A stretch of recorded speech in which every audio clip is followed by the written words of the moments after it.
വിദ്യാഭ്യാസ സമ്പ്രദായം താഴ്ന്ന ജാതിക്കാരോട് കാട്ടുന്നത് അനീതിയാണെന്ന് ലോക്സഭയിലെ പ്രതിപക്ഷ നേതാവ് രാഹുൽ ഗാന്ധി. ഇതോടെ രാഹുലിന്റെ പരാമർശം പുതിയൊരു വിവാദത്തിന് തിരികൊളുത്തിയിരിക്കുകയാണ്. രാജ്യത്തെ അസമത്വത്തെക്കുറിച്ചുള്ള യാഥാർത്ഥ്യം പുറത്തു കൊണ്ടുവരുന്നതിന് ജാതി സെൻസസ് പ്രധാനമാണെന്നും അദ്ദേഹം എടുത്തു പറഞ്ഞതിനു പിന്നാലെ തിരിച്ചടിച്ച് BJPയും രംഗത്തു വന്നു.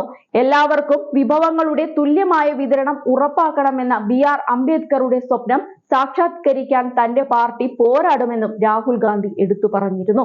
എന്നാൽ ഇതിനോട് കടുത്ത ഭാഷയിലാണ് BJP പ്രതികരിച്ചത്. ഇന്ത്യയുടെ വിദ്യാഭ്യാസ മേഖലയിലെ മെറിറ്റ് സിസ്റ്റത്തെ കുറിച്ച് രാഹുൽ ഗാന്ധി പറഞ്ഞ മോശം വാക്കുകൾ പാർട്ടിയുടെ വംശപരമ്പര മനോഭാവത്തെ പ്രതിഫലിക്കുന്നു എന്നാണ് BJP പറഞ്ഞത്. രാഹുൽ ഗാന്ധിയുടെ മെറിറ്റിനെ കുറിച്ചുള്ള പരാമർശം കോൺഗ്രസിന്റെ സ്വജനപക്ഷപാതപരവും ഫ്യൂഡറൽ മനോഭാവവും വ്യക്തമായി തുറന്നുകാട്ടുന്നുണ്ട്.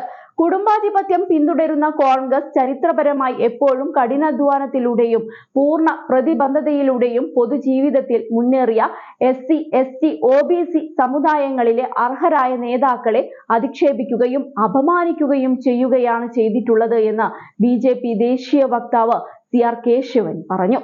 അതിനിടെ മുൻ UGC ചെയർമാനും അക്കാദമിഷ്യനുമായ സുഖ്ദിയോ തൊറാട്ടുമായുമുള്ള അഭിമുഖത്തിലാണ് രാഹുൽ ഗാന്ധി തന്റെ നിലപാട് വ്യക്തമാക്കിയത്. സാമൂഹിക സ്ഥാനവും കഴിവും തമ്മിൽ ആശയക്കുഴപ്പമുണ്ടാക്കുന്ന ഒരു മെറിറ്റ് ആശയം തികച്ചും വികലമാണ്.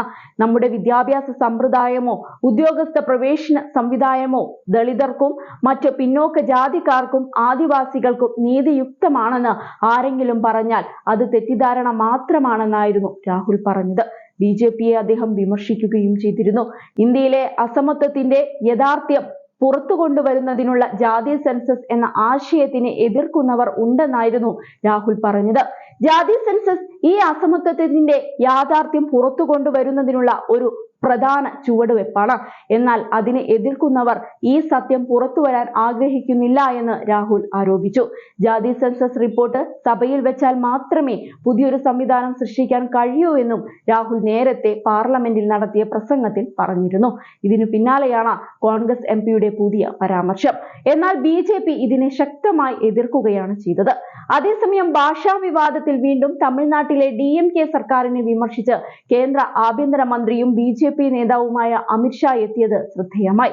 മെഡിക്കൽ എഞ്ചിനീയറിംഗ് കോഴ്സുകൾ മുഴുവനായും തമിഴിലേക്ക് മൊഴി മാറ്റുന്നതിലെ DMK നിലപാടും മുൻ വാഗ്ദാനവും ഒക്കെ ചൂണ്ടിക്കാട്ടിയാണ് അദ്ദേഹത്തിന്റെ വിമർശനം. അത്തരം നടപടികൾ നടപ്പിലാക്കാൻ ഭരണകക്ഷിക്ക് ധൈര്യമില്ലെന്നാണ് അമിത് ഷാ ആരോപിച്ചത്. DMKക്ക് മെഡിക്കൽ എഞ്ചിനീയറിംഗ് കോഴ്സുകൾ തമിഴിലേക്ക് മൊഴിമാറ്റം ചെയ്യാൻ ധൈര്യമില്ലെന്നായിരുന്നു മന്ത്രി പറഞ്ഞത്. തന്റെ പാർട്ടി അധികാരത്തിൽ വന്നാൽ ഈ കോഴ്സുകൾ തമിഴിലേക്ക് മാറ്റുമെന്നും അദ്ദേഹം ഉറപ്പിച്ചു പറഞ്ഞു. അഴിമതി മറയ്ക്കാനുള്ള ശ്രമങ്ങളാണ് DMK നടത്തുന്നതെന്നും അദ്ദേഹം ആരോപിച്ചു.